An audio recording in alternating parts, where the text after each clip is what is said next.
We are live. Wednesday, September 2nd, 1 p.m., 2020. Messed up order, but that's fine.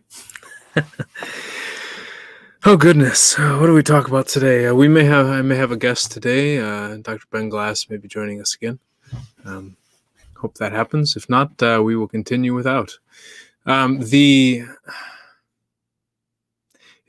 I haven't looked into the news too much today, and perhaps that's a thing that helps me. I was going to say helpful thing, but if you paid attention to yesterday's episode, it's all about rearranging the words so that we're not projecting a certain objectivity to them and speaking from a more subjective experience. I think when I watch the news too much, or I read the news on Twitter or see it on television, I can really get stirred up into a tizzy. I mean, I learn about...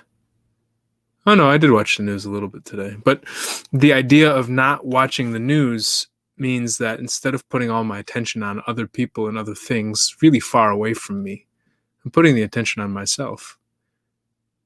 Like, for example, I'm realizing I'm really hot, but I don't want to wear just a black shirt, but it's really hot down here. It's summertime, and I just took a hot shower. Now I'm wearing a hooded sweatshirt. It doesn't really work for me. Plus, I got all this hair. You know, it's summertime, but I'm still all this hairy. Yep. Part of the idea with the hair, I'm sure maybe I've told you before, but is in the beginning of the quarantine, I wanted to track time. I wanted to measure how much time is actually happening. And then so as the quarantine went on, I noticed that the beard was getting longer and getting longer. And I was actually writing a book at the time, and so I thought it was fun to watch how long my beard could go in that 35-day book writing process. And afterwards, as anyone who's grown out their hair or beard before can probably attest, once one gets past that middle awkward stage, there's the, oh, now I'm attached to it. I don't want to get rid of it. I definitely don't think it looks too good, actually. I'll be very honest. The hair is okay, but the beard is a bit scraggly and kind of untamed. And after I got through that middle awkward phase, I got really attached to it and I wanted to hold on to it. And then I thought about my mom. My mom's been going through chemo for the last pretty much this long. She started at the end of February. And so I haven't trimmed this since, let's say, mid-March. So pretty much the whole time she's been going through it, and I've been growing this. So part of it was that tribute. And she just did her last chemo a couple days ago, about a week ago, actually. And they say it takes about 2 weeks for her immune system to come back up to, more or less full strength. And so that was the idea, to wait until then and then to start shaving it and playing with it. So we're almost there. We're about a week away. So one more week of this beautiful, deliciously full beard. And then we'll be back to whatever the next stage is.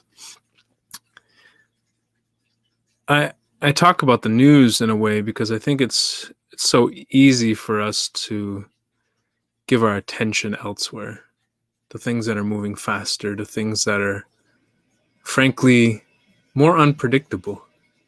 I can kind of predict the movements I'm going to do. I mean, arguably I can predict my movements more than I can predict other people's movements.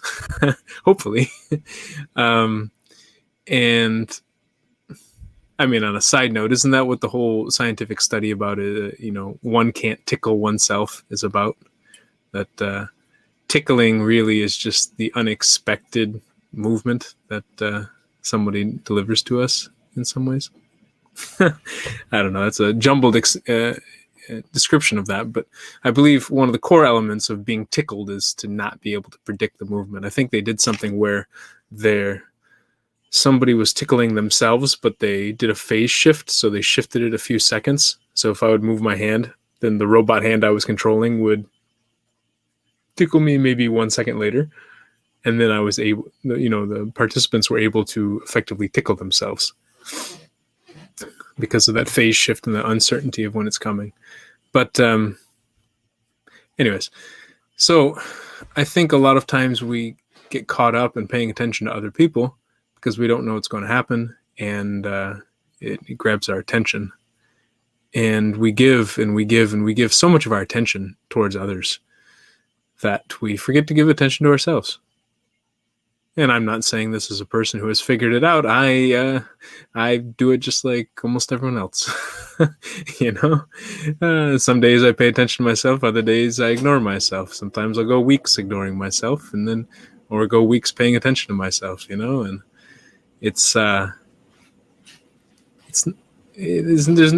life is not this. Life is not a flat line. Life is it's an up and down movement of getting out, coming close to the bounds and coming back towards the center, and coming close to the lower bounds and coming back towards the center. Almost like if you see a heartbeat on, I forget what it's called, on one of those the electronic meters where you see the screen with a heartbeat, you see it go up and you see it go down and comes back to center. It's a key element of homeostasis, actually, is the ability to come back to center and the ability to regulate oneself. So we don't get too hot, we don't get too cold, our heart doesn't go too fast, it doesn't go too slow. This idea of coming back to the center. And I think sometimes with attention, it's similar. Sometimes we put our attention too far in one direction, too far towards somebody else, towards the outside, and not enough towards the inside. But then sometimes we swing back and we go too far towards ourselves or towards the inside, and start ignoring other people, and kind of this back and forth oscillation, this dance, if you will. And I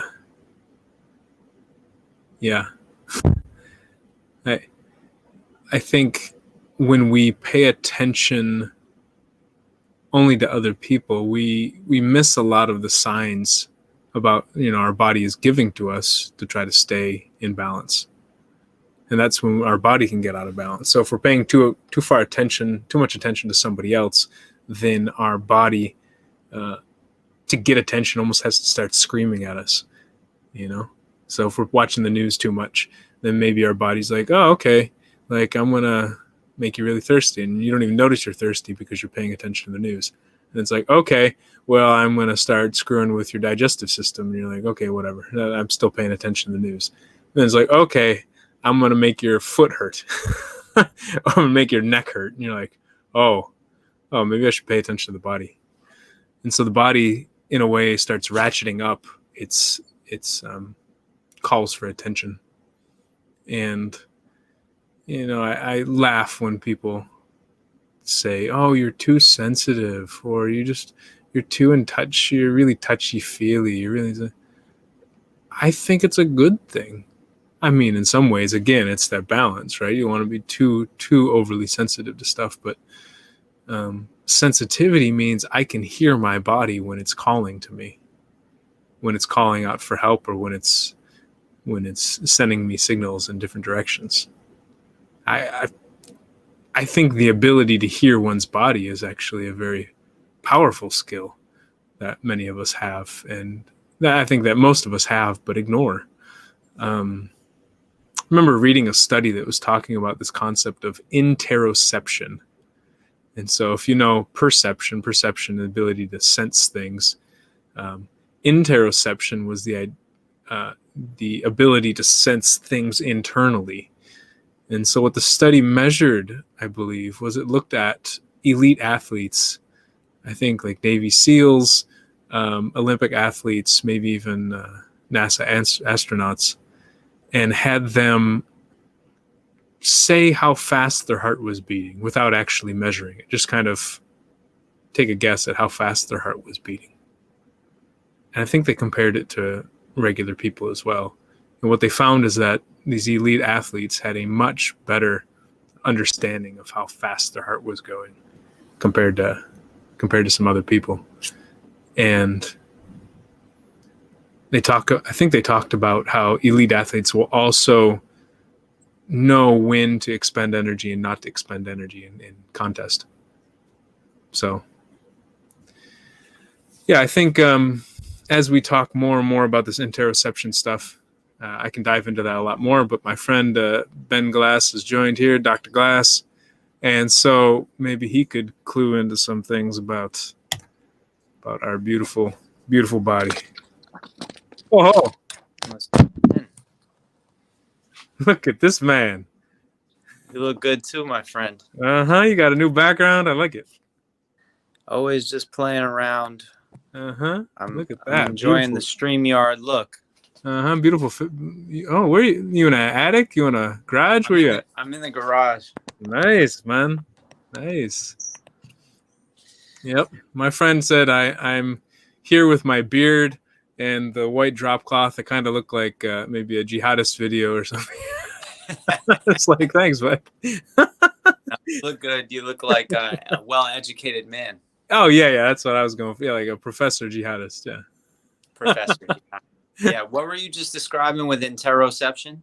Oh, so I was talking about how I haven't been paying attention to the news too much today, and I think it's actually good because sometimes I pay so much attention to external things that I miss the internal clues, the internal signals that my body's sending me. And I was talking about, I think, a study I read talking about interoception, and it was saying that like elite athletes are really good at knowing how fast their heart is beating compared to other humans. They can kind of gauge their internal state very quickly and accurately. Absolutely. So yeah.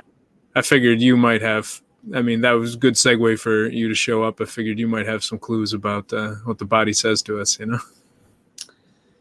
Yeah, I just was reading a mural in downtown Oakland last night that said, be careful because if you watch only the media or if you trust the media, then you'll believe that the oppressors are really the oppressed and those being oppressed are the enemies or something along those lines. And yeah, well, that's the thing. If we pay attention too much to what other people are saying, we ignore what our body is telling us. We ignore what our intuition, what our gut, what our memories, what our experience is telling us. Absolutely. And I see people every day, some of whom are following the news on a daily basis and some of whom are totally disconnected. And it's always really interesting that it's harder to get people to tune into their bodies if they're really glued to the tube and really following the media intensely because they're in a fear-based state. When they come in, you could just sense the tension. But people that are more focused on going inward at this time are going to have a much smoother ride through these challenging times right now. So, and that's the challenge, isn't it, though? It's, I've often thought about how being a monk in the woods, in other words, it seems somewhat easy to be at peace when one is in beautiful nature and hard to be at peace when the world is swirling around you, with the chaotic human mess that we are,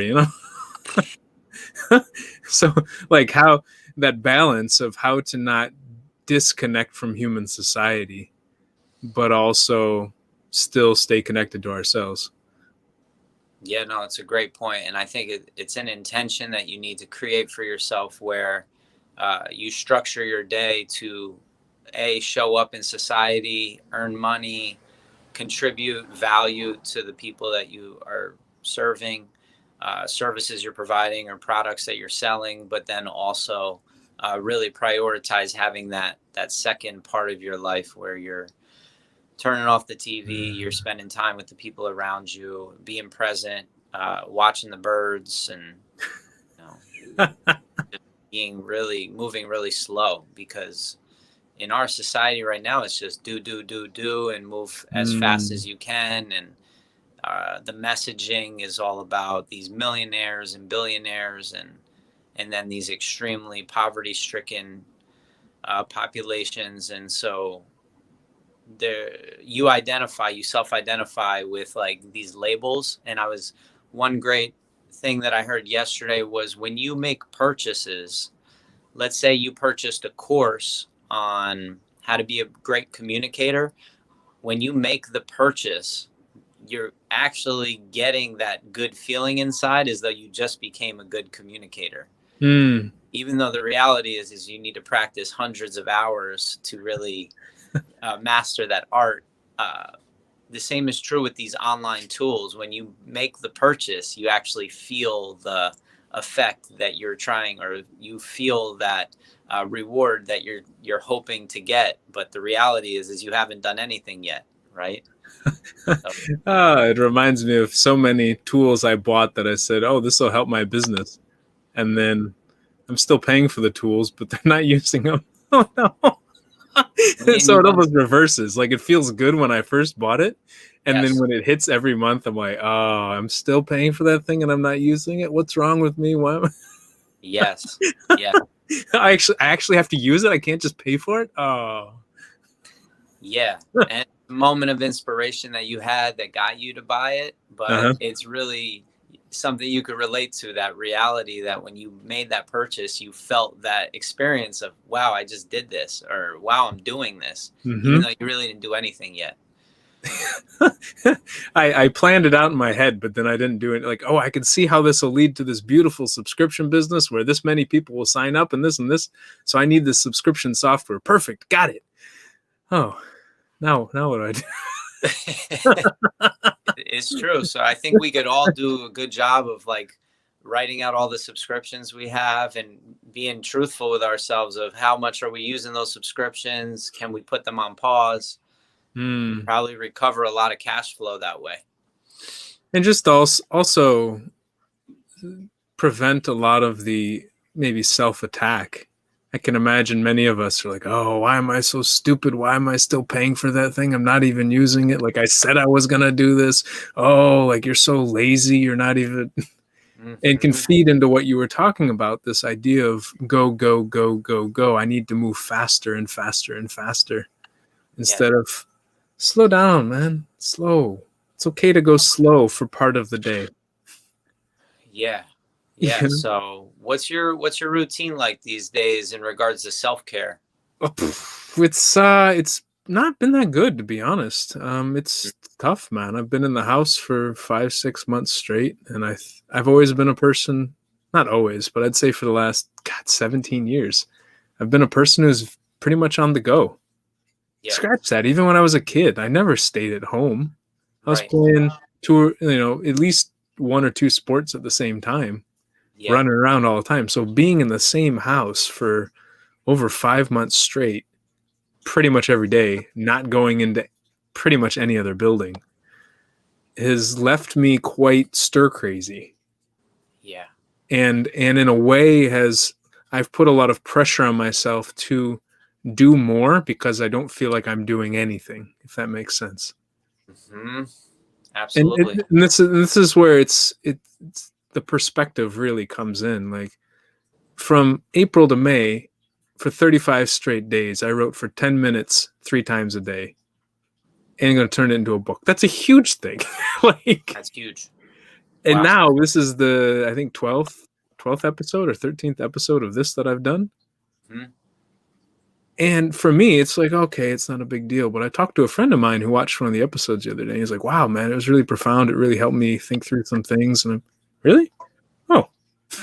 So That's it's, why we're here right now. yeah, it's that it doesn't matter how much we do, Hmm. it's how we perceive what we do. Hmm. So from a self-care perspective, I can be like, oh man, like I'm not doing that much. And arguably, like from a physical standpoint, I'm not. But Hmm. I'm barely drinking any alcohol. I've had beer twice since March. I've had some rum here and there, but not nearly as much as I would if I were going out all the time. Right. I'm not really eating that unhealthy. Yeah, I'm not in as good physical shape as I was before, but Hmm. but I am controlling. I'm not eating a lot of sweets. I'm not overeating too much. I'm not like, so there's a lot of things that I am doing in a way, Yes. but it's just I can put a lot of pressure on myself to do more. You know what I mean? Yeah.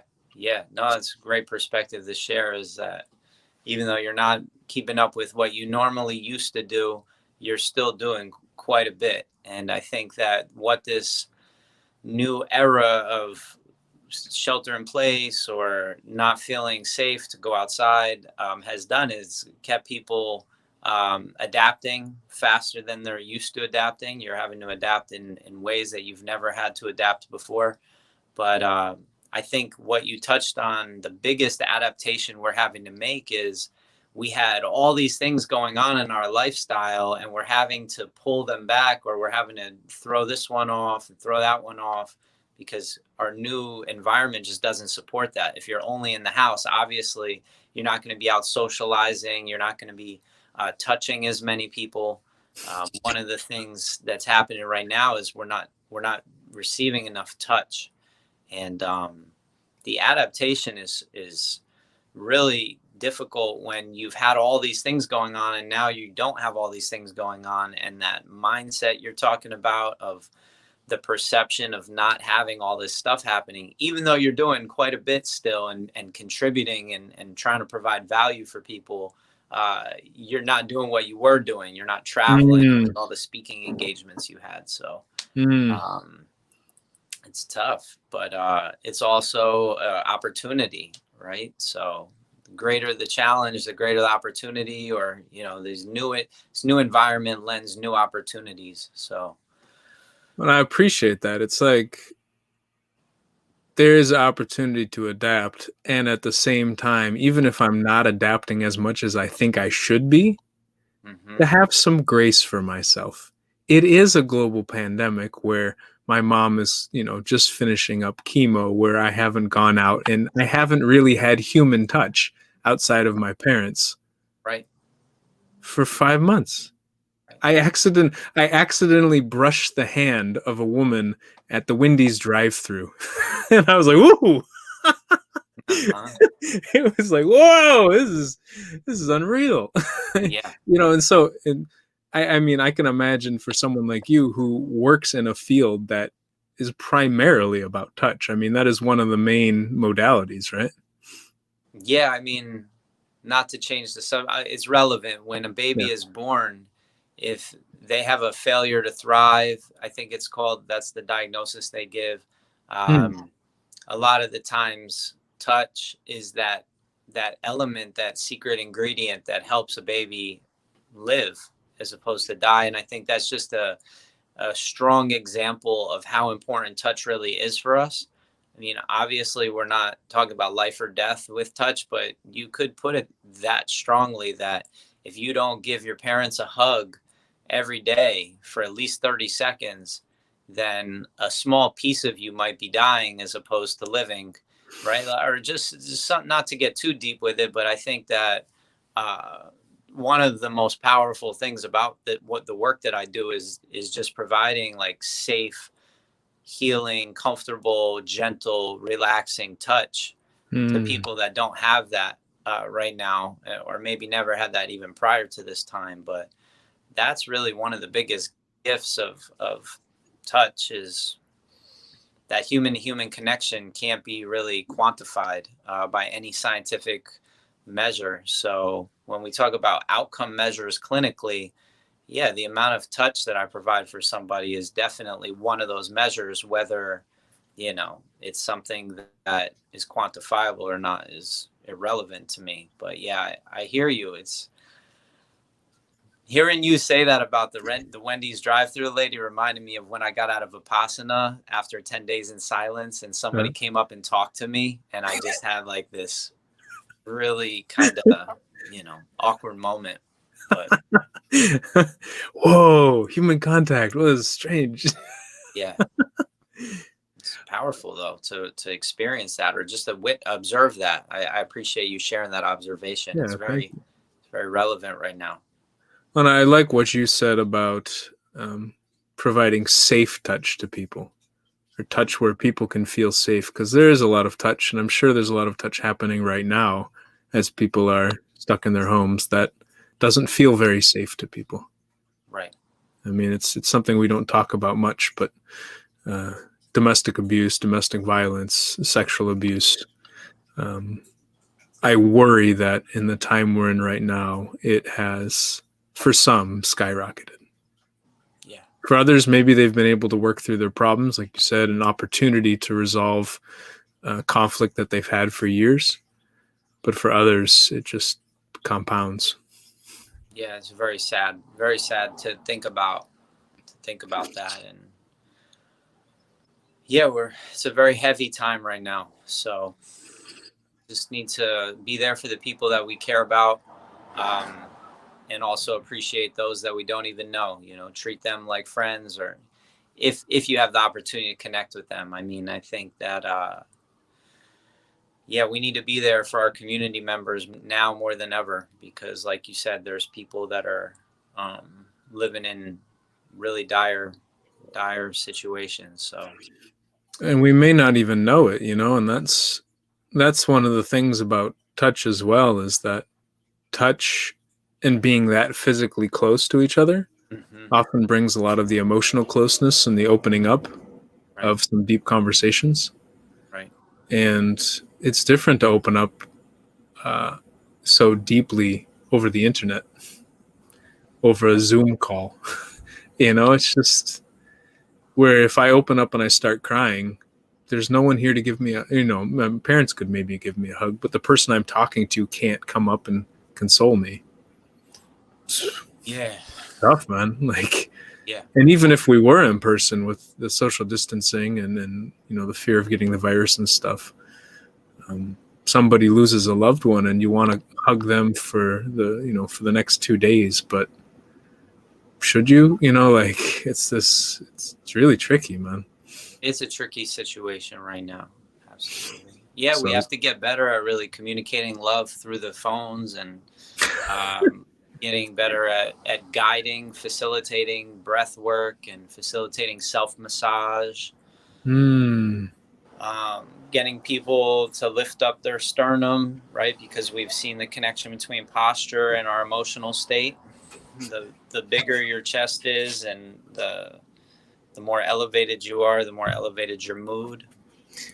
How much of that plays into opening up the diaphragm and just letting the diaphragm breathe? It's huge. It's huge. I mean, more just lifting the chest brings the head over the shoulders, increases blood flow and oxygen to the brain. Also releases, I'm sure, plenty of good biochemistry, brain chemistry. It aligns the spine a little more. Is that what you're saying? Aligns the spine more. Yeah, I mean, literally, you're closing down the arteries to the brain when you hunch forward, and you're opening them back up when you lift your chest. So, gosh, this is probably, I imagine, as you were talking about the opportunity to communicate more clearly with words and through virtual spaces, I'm like, oh, this is a huge opportunity for the work that I do. But same thing for you, I imagine, with so many people, so many of us hunched over phones, slouching on the couch, having a really bad work posture for our computers and things like this, and not moving around, not exercising nearly as much because we're not walking places, or we're not. Yeah. I imagine for you, there's a lot of work going on too, or opportunity rather, to talk about it and to help people deal. Exactly. Yeah, I mean, if we think about the people that are really needing the support more than ever, it's the parents who have their kids with them at the house more often. So teaching the parents so they can teach the kids how to work from home, or how to be supportive of themselves when they don't have any structure. There's a lot less structure right now in society. So yeah, the kids are really at my heart center, and the parents, and then also anyone who's working from home. Just the basics of, like, move your spine through its full range of motion every day, or keep your chest up and your chin back so that you can increase blood flow to your brain, or follow that YouTube channel, Take a Deep Breath, and do some of the breathing workouts, so to speak. I mean, breath work is the fastest way to change your physiological expression. You can literally be super anxious or depressed, and then do 5-10 minutes of breath work and have a completely different body chemistry that quick. So when someone came into my office yesterday and said that they were getting on SSRIs for the first time, I said, well, okay, it's a trial, a clinical trial. They were talking about doing it for a full year. I don't know the science there, but my recommendation was, okay, if you're planning to do that. I don't necessarily think that's the safest or most conservative approach, but my approach would be to practice breath work, to spend more time doing those positive things, stack up all these positive lifestyle habits, and watch some of these negative emotional expressions sort of drop off or fade away, because you're just crowding them out with a bunch of positive emotion inducing activities. So Well, just a quick clarification. What does SSRI stand for? Or what is it? It's what they put people on when they have a certain amount of depression. So okay. basically it's the most commonly used antidepressant group of it's in a group of medications that stands for serotonin reuptake inhibition. Yeah, something like that. Okay. Yeah. Thank you. Two questions popped into my mind. One, do you have any recommendations on types of breathwork exercises on YouTube that you found that you suggest? Or? I would just recommend go to the Take a Deep Breath. It's literally called Take a Deep Breath YouTube channel, and start exploring, go all the way through some of these exercise videos. And I say exercises, breathing exercise videos. They have the Wim Hof breathing. They have the holotropic breathing. They have the box breathing. They have nostril breathing. They do it for multiple rounds. They guide you. They have different types of music and different videos. I've really gotten into the shamanic Wim Hof breathing. And I think it's amazing when you start to recognize how depleted you are of oxygen because of the posture, or when we look at screens, it shallows our breathing, or when we're living in fear because we watch the media, it shallows our breath so we don't take in as much oxygen.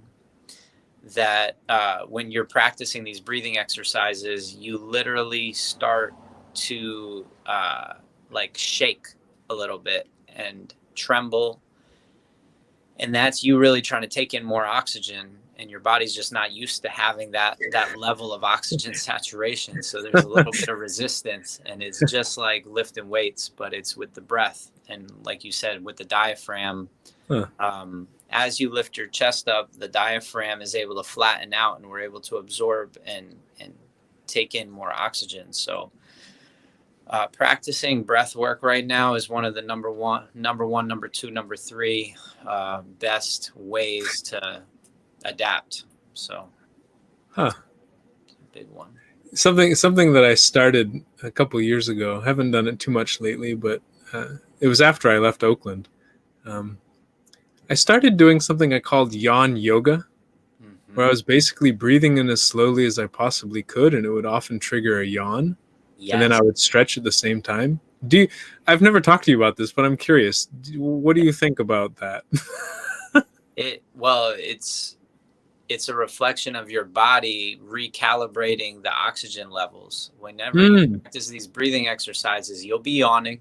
You'll be yawning throughout, and you'll be changing your oxygen saturation in your blood. And that's what happens when you're yawning a lot of the times, is there's either too much or too little, and your body's kind of creating this adaptive.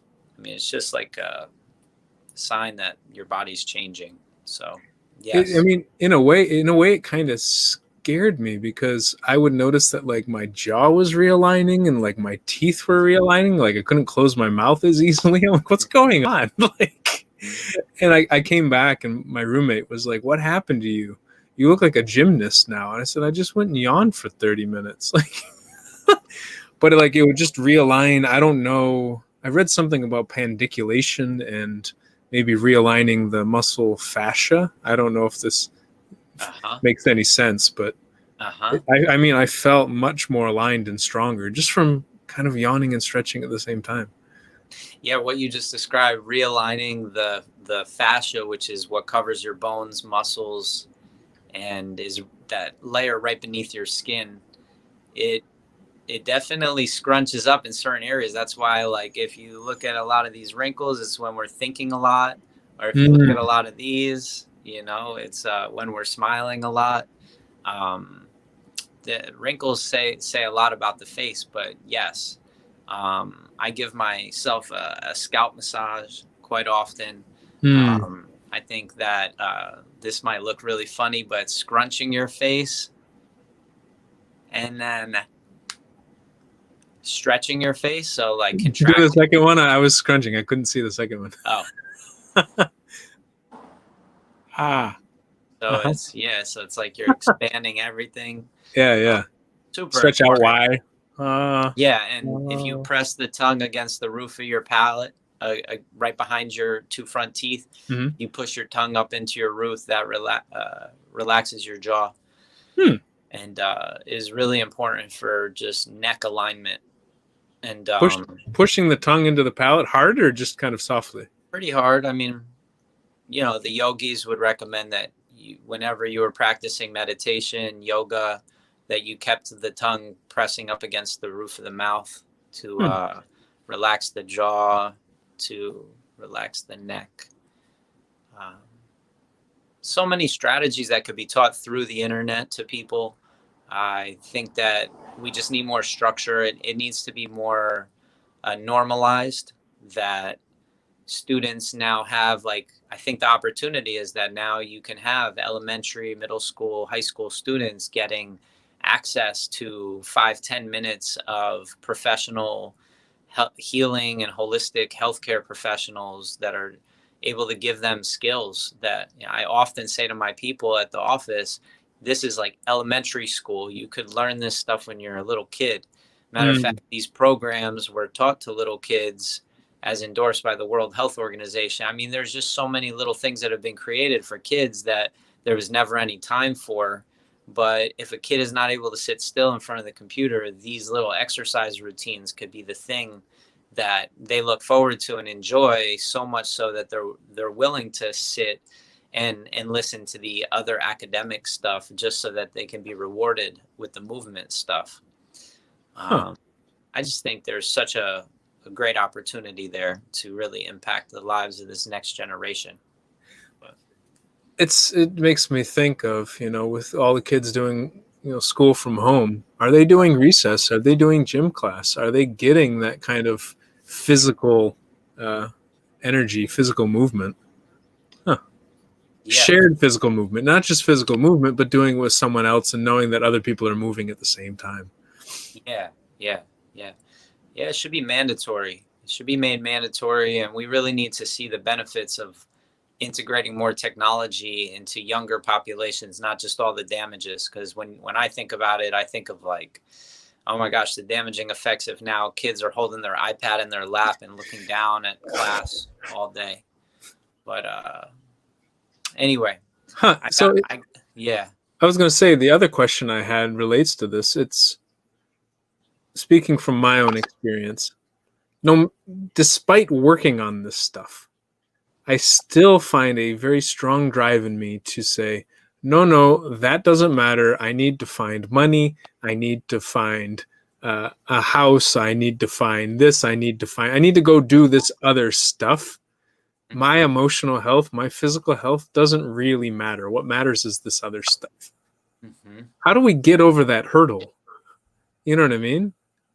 Where this is something that actually, like, how do we switch our mindset where taking care of our emotional health and physical health leads to the other stuff instead of the other stuff leading to that?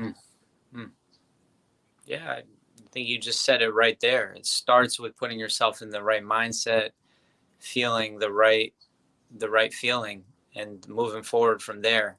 I think that we would have like more uplifting inspiration for how we're going to make money if we're coming from a place of having just breathed or moved or done things that put us in the right state of mind to to think through what's really aligned with who we are, what's aligned with this feeling I have right now. What can I go do right now that can earn me money? Mm. Might sound a lot different if we're just depressed and we're sad and not really inspired. So it starts Mm. with us, it starts within, but it's really tough. I mean, you need money in this society to function.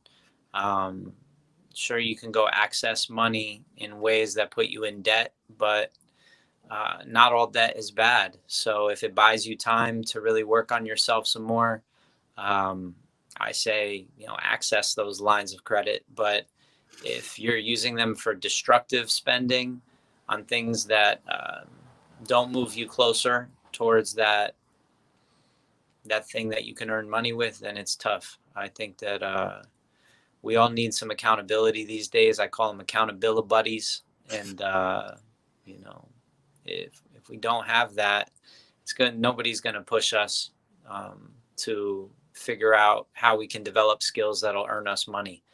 But yeah, it's Mm. become really challenging in today's world. 40 million plus Americans have lost their jobs.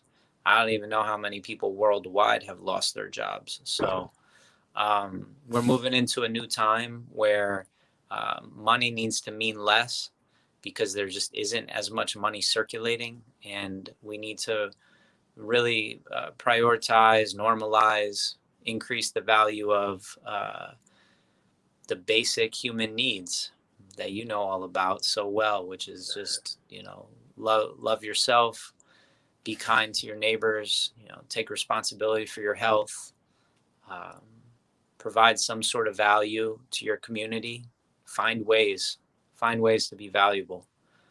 There's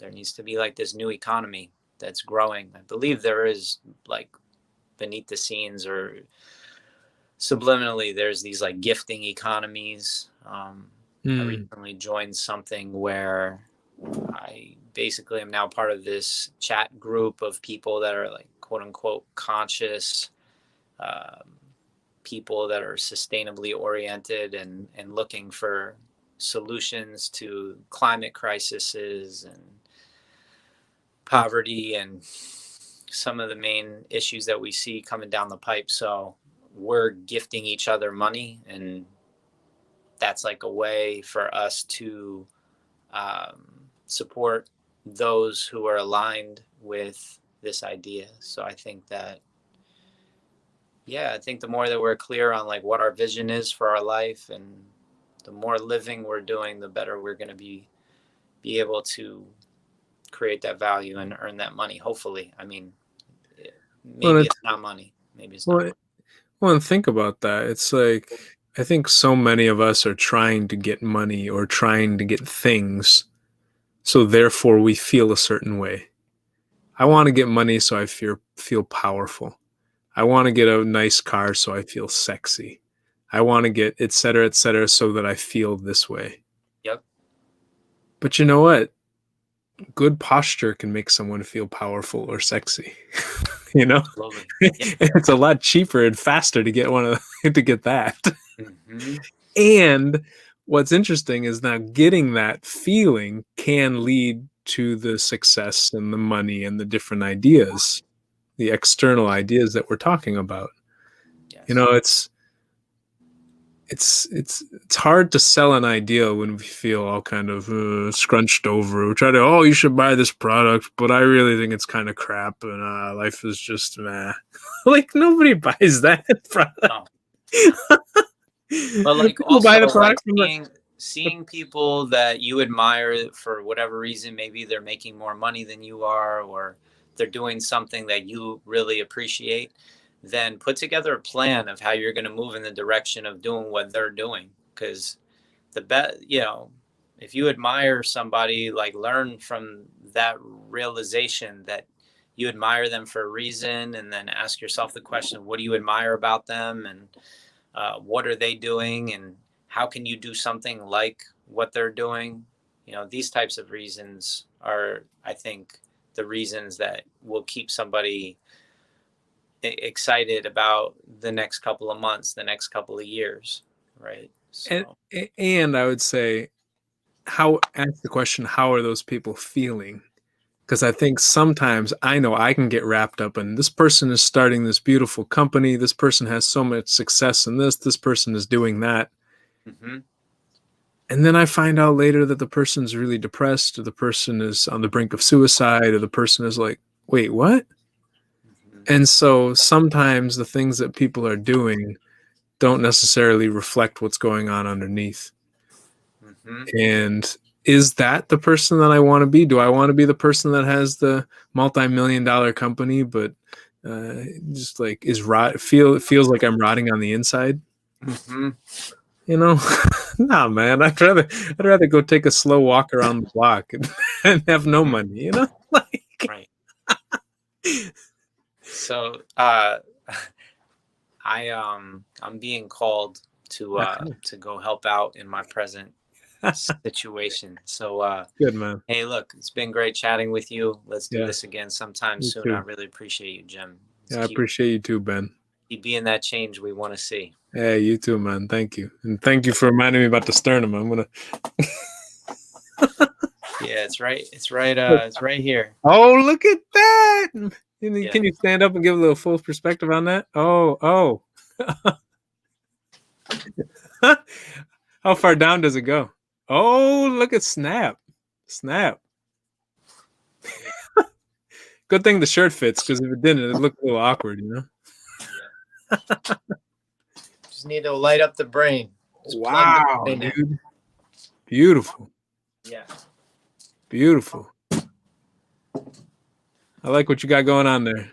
Power to the imagination, my friend. Amen Power to to the that. imagination. I'll talk to you soon. I gotta go. Man, great to see you, bro. You too, bro. So everyone, that was a conversation with me and Dr. Ben Glass, my friend up in Oakland, California. And I believe he said it was Take a Deep Breath. That's the name of the YouTube channel. I'll try to put it in the show notes. And I'd say let us all remember that as much as we can go out and do things to try to feel a certain way, we can also try to feel a certain way and then do things. If we can pay attention to what we're feeling, how our body's feeling, how our heart's feeling,